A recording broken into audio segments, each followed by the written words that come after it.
Okay, so welcome to a series of videos. There's going to be 3 of them, which is going to enable you to cover kind of the basic skill sets that you need to successfully use Photoshop in your projects.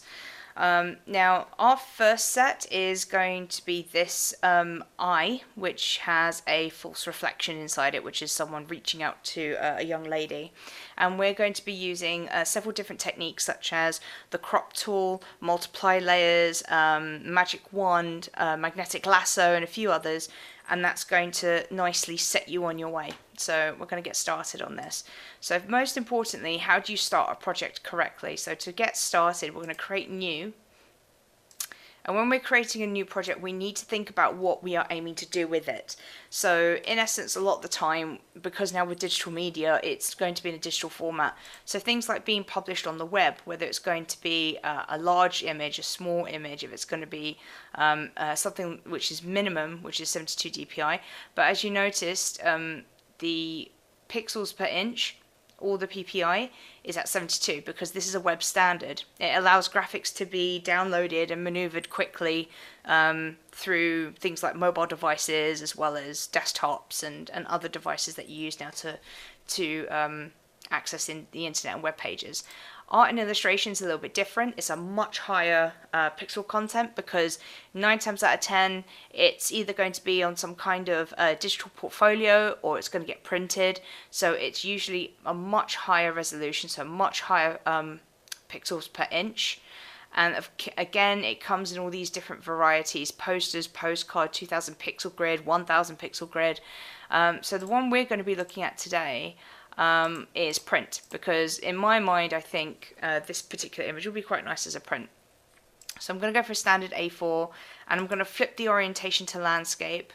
I'm going to go ahead and name it now, so I'm going to name it Hand in Eye. Not exactly exciting title, but it's straightforward and it's clear and you can't mistake what it is, so please make sure to use sensible naming. Resolution is 300 DPI. 300 DPI because I could be planning to print it later. I could be planning on showing it off in an electronic portfolio. If I wanted it to be for graphics, I would have simply gone for web or changed it to a low DPI. Last but not least, this is kind of the big one. It's color mode. Now, color mode, you've got loads of different ones: bitmap, grayscale, RGB, CMYK, and lab color. Now, the 2 most important ones you would use on a regular basis is RGB and CMYK. Now, RGB stands for red, green, and blue, and this is predominantly for graphics that you're only going to see on a digital display because they project colors in red, green, and blue light spectrums. But when it comes to CMYK, that's actually more suitable for projects that you are planning to print. So CMYK actually stands for cyan, magenta, yellow, and oddly enough, black. Maybe they've put K to prevent confusion with B being for blue. But CMYK are the standard ink colors that are used in printers. So for me, because I'm planning on going and printing it later, I'm going to go for CMYK. And 18 to 16-bit, I'm going to go 16-bit, nice and high, and I'm going to tell it to create.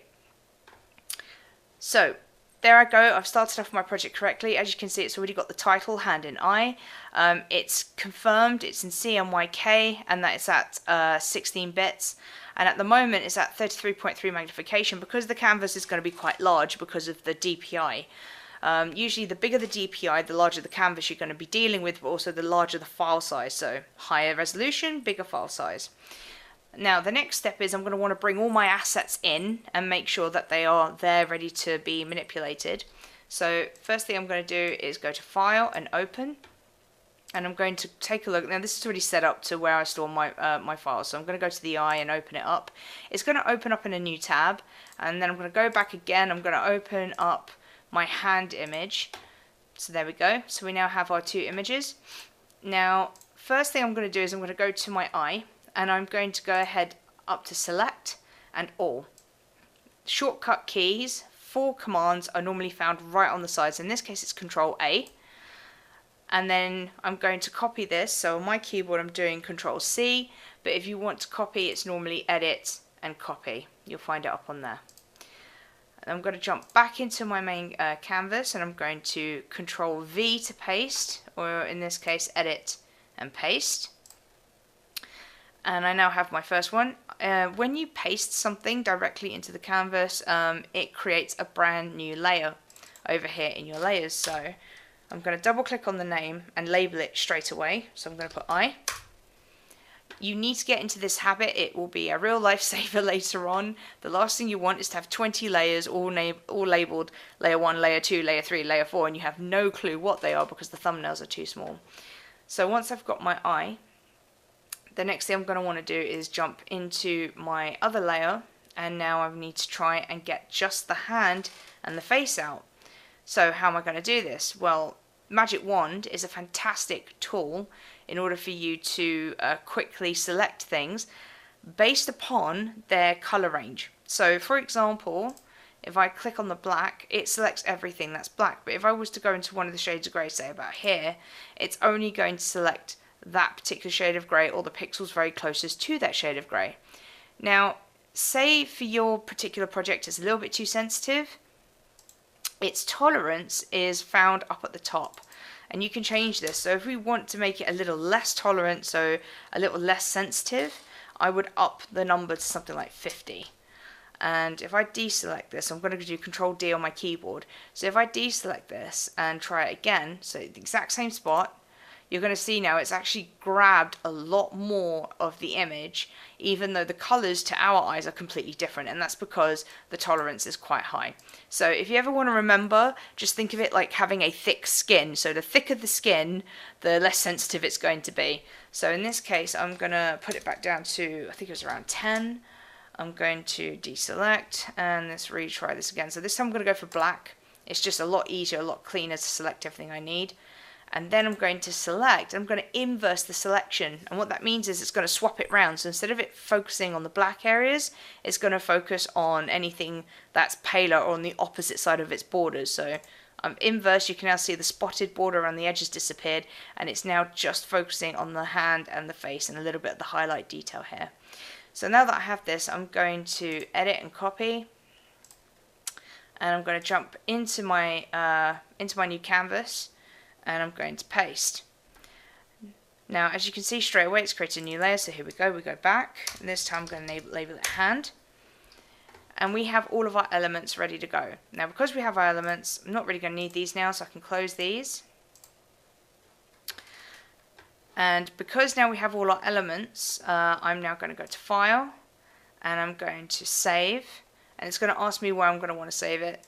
It's automatically done hand and eye because that was the name of my project piece, and it's going to save it as the Photoshop standard file format, which is a PSD. So I'm going to say save. It's going to tell you about maximum capability. If this doesn't come up, don't worry. It's probably just been disabled. I'm going to say don't show it again, do OK. Right, so now we're ready. We can move on. It's been saved. We don't need to worry about losing it at this stage. We can move on. Now, first thing I want to do is work on my eye. It's a bit small and I want to expand it. So I'm going to go over to this eye icon on the hand layer, and I'm going to turn it off. And this actually hides it. So at least it's not obstructing my view. And I'm going to work on my eye layer. I'm going to come up to Edit and Transform and Scale. And when you select it, you're going to see these handles appear around it and this little cursor appear in the center. I'm going to go over to one of these corner handles, and holding down Shift, I'm going to left click and pull, and because I'm holding down Shift, I'm keeping all of its proportions. So that's a good size for me. I'm quite happy. So when you want to fix your transformations, you hit Enter on the keyboard, the cursor in the center disappears, and so does all the handles, and that's pretty much done. Now that I have this, the next thing I'm going to want to do is make adjustments on the hand position. So I'm going to reveal it, select the layer, make sure that I'm working with the hand now, not the eye. I'm going to move this into position roughly. Okay, it needs to be scaled up. So we're going to go back up again, transform, scale. Again, holding down the Shift button to keep proportions. And I'm just going to move this around and get this into some kind of position. There we go. I think that's a good one there. Okay. And again, hitting Enter on my keyboard. That's that done. Now, I'm not too happy with this dark piece here, so I need to get rid of that quickly. So I'm going back to my magic wand. Just going to quickly select and delete. Okay, now we've got our elements, we've put them into position, but it's still not looking quite right. So the next stage we're going to do is we're going to change this type of layer of the hand by coming here into this sub-menu in layers. Now, normally by default we're working with normal, but on this occasion I'm going to go to lighten. And you can see that it's actually done just that. It's removed and toned down the shadows almost completely, and it's bleached and lightened all of the highlighted areas. And it just looks a lot more natural, more blended into the eye. The next stage is we also have to now select the eye itself and try to change the color, because the color's a bit flat. It could use a bit more life. So this is where our magnetic lasso is going to come into play. So we have our magnetic lasso. Now with magnetic lasso, you go to the edge of what it is you're trying to cover. So I want to go around the iris, along the lid, and back round again. And the great thing about this is once you start, you literally just move the mouse. You don't have to keep clicking. So you only click once to start and once to finish. You just have to have a very steady hand. So I'm going to click once and I'm going to drag this round. Just trying my best not to shake my hand too much, taking my time. So you can stop, you can pause, and readjust your hand.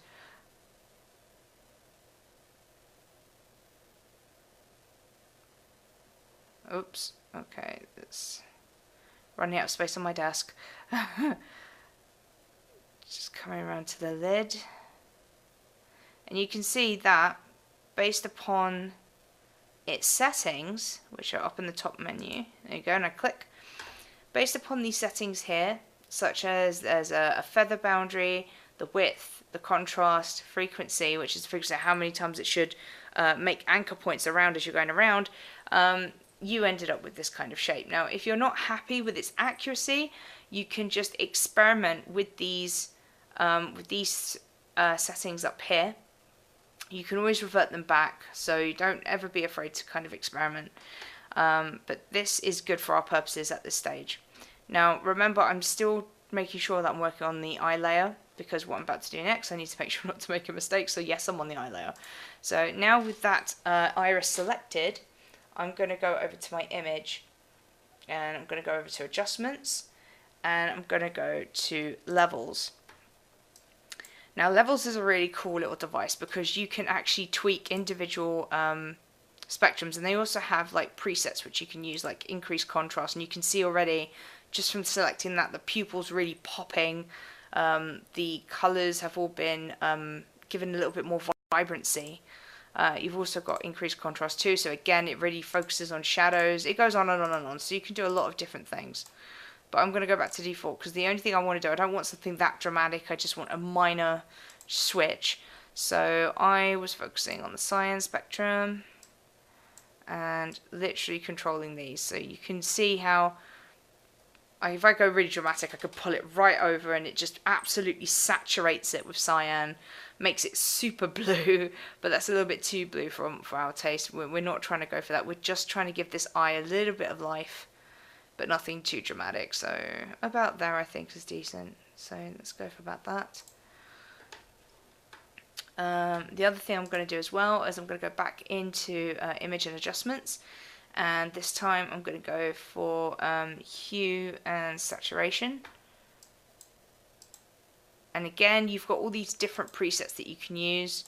Absolutely fantastic when it comes to photo editing. If you're looking for a particular style, if you want to go for, I don't know, sepia, you're trying to make something look old, or I don't know, you're trying to make something look super polarized, then you can go through all these presets, and they're absolutely fantastic to use for those. But again, I highly recommend experimentation. You always find some really nice combinations you never thought possible. So saturation, I'm just going to tweak ever so slightly. I don't want it too much. So I'm going to do OK, and I'm going to deselect. Now, as you can see, because the saturation was a little bit too much and the magnetic lasso tool didn't do a fantastic job, you've got like these sections here where it's an eyesore. You can tell it's not real. So for example, now the color's gone over into the lid, so this isn't good. and it's clipped inside the iris when really it should have been on the line of the iris, and on this section it's come out from the iris.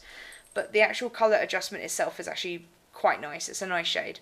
So what can we do to fix this problem? Well, there are two ways you can go about it. You can step back into the history, get back into your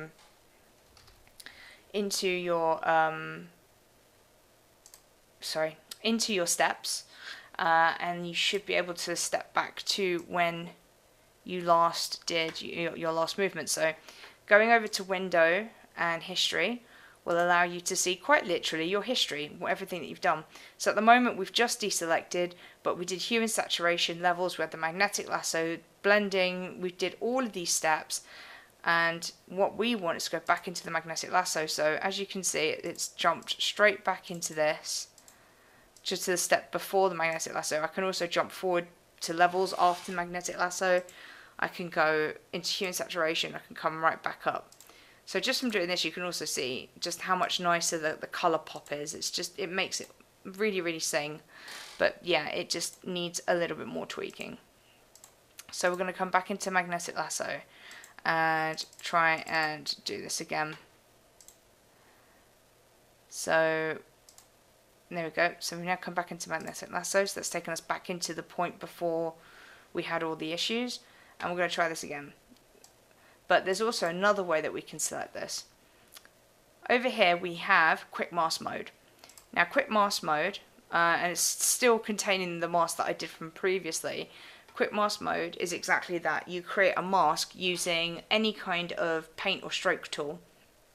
So if I was to go and get my paintbrush, which I have a nice great big brush size on it, I was able to literally just paint where I wanted a mask to be.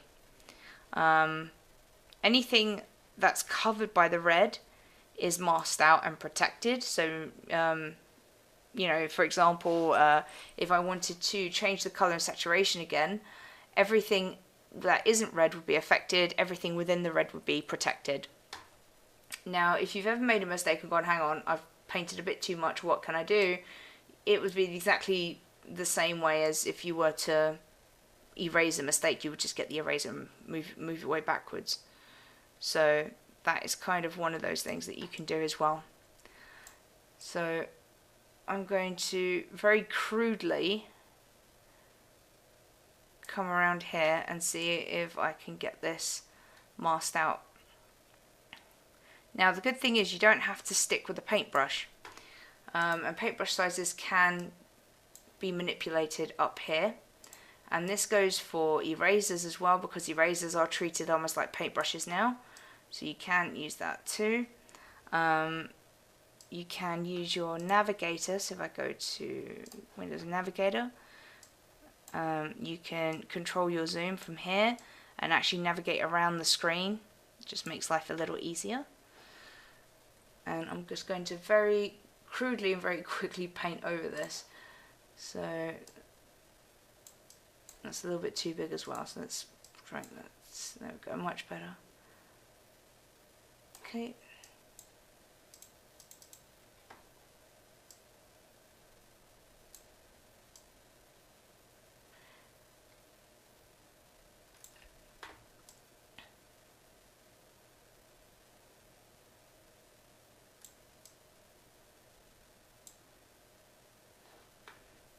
So it's just one of those things, just trying to make decisions as to which brushes to use. You can go ahead and continue to use a solid brush. You can use something a bit more feathered. You can use any kind of preset that's available, or you can make your own presets, but that's going to be something for the next lesson. So say for the sake of argument that this works. Actually, that's a bit too far in.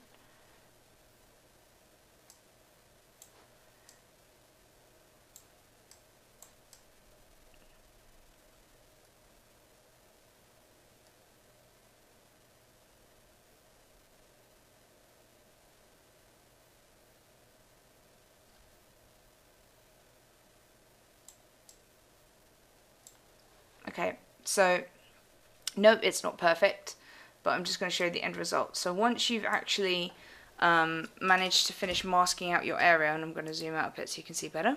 Once you finish masking out your area, it's literally a case of just clicking on this again, and you can see straight away it's created the selection exactly as you have painted it. And if you ever want to go back in and re-edit, you literally just click on it again, and it's always there. Whoops. Unless of course you clear it. So I'm just going to grab this again, sorry. Come around here.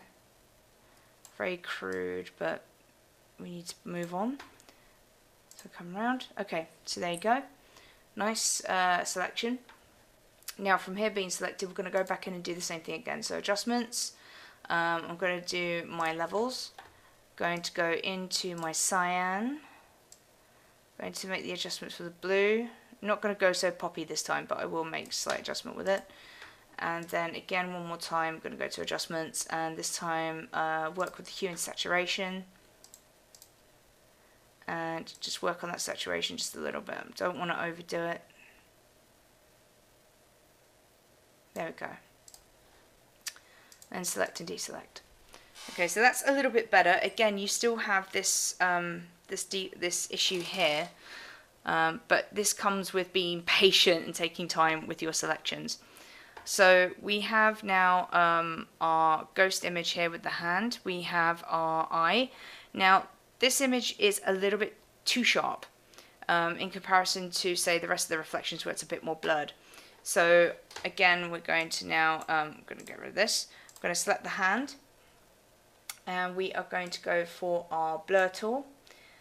And I'm going to, yeah, the strength is quite high, so I'm going to keep the strength relatively high. And I'm using a soft edge brush here, and I'm just going to go ahead and start blurring out the hand a little bit, just to take some of the hard details out. Now, because it's quite faded, you're not going to be able to see it so clearly, but it is in fact dulling the sharpness.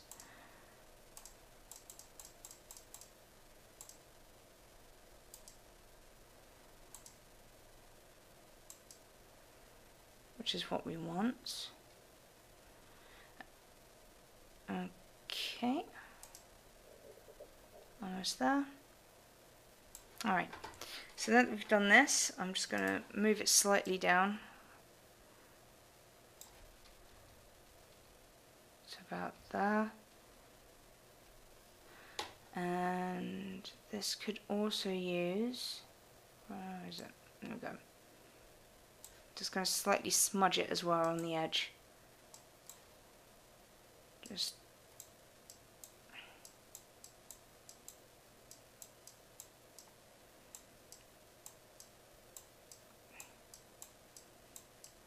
to make it kind of sit a little better with the eye, because it's,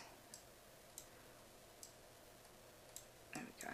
Okay, so we've now used the magnetic lasso, we've used levels and hue and saturation, we've used the magic wand tool, we've used scale, the navigator, we've accessed our history to be able to step back rather than doing Control Alt Z Z Z Z Z and all the way through.